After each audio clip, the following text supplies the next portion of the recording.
Hello friends, Burnes বুটিকের তরফ থেকে দেখো তোমাদের জন্য কত কত কত জামদানি শাড়ি নিয়ে এসেছি। ঝুমকো জামদানি, মোমবাতি জামদানি, মা দুর্গা জামদানি, ঢাকাই জামদানি, ফ্লোরাল জামদানি, এত ভরে ভরে আরো অনেক ডিফারেন্ট, সব তো নাম মনে পড়ে না। প্রচুর প্রচুর জামদানি এবং স্টকে আরো আছে।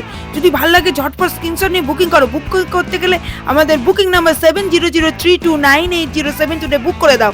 আমাদের কিন্তু অনলাইনের সঙ্গে সঙ্গে আমাদের সিওডিও এখন চালু হয়ে গেছে, সুতরাং তোমরা যেভাবে খুশি আমাদের পেমেন্ট করতে পারো। পেমেন্ট করতে গেলে আমাদের হোয়াটসঅ্যাপ নাম্বারে ডিটেলস সেন্ড করো, আমরা ওখান থেকে তোমাদের ডিটেলস বলে দেবো। এছাড়াও আমাদের অল ওভার ইন্ডিয়াতে শিপিং ফ্রি আছে, তাই বন্ধুরা ঝটপট বুক করো, আর দেরি করো না। পুজো একদম সামনে। এছাড়াও আমাদের স্টকে আরো অনেক জামদানি আছে। দেখতে গেলে সমস্ত কিছু আমাদের ফেসবুক পেজ বার্নিস বুটিক, আমাদের ইনস্টা পেজ বার্নিস বুটিকে চলে যাবো, আর আমাদের সুন্দর সুন্দর সুন্দর সুন্দর জামদানিগুলো তোমাদের জন্য ওয়েট করছে। আর দেরি না করে ঝটপট ঝটপট ঝটপট বুক করতে থাকো। আমাদের 7003298072 এটা আমাদের বুকিং নাম্বার। দেরি না করে চটপট বুক করতে থাকো।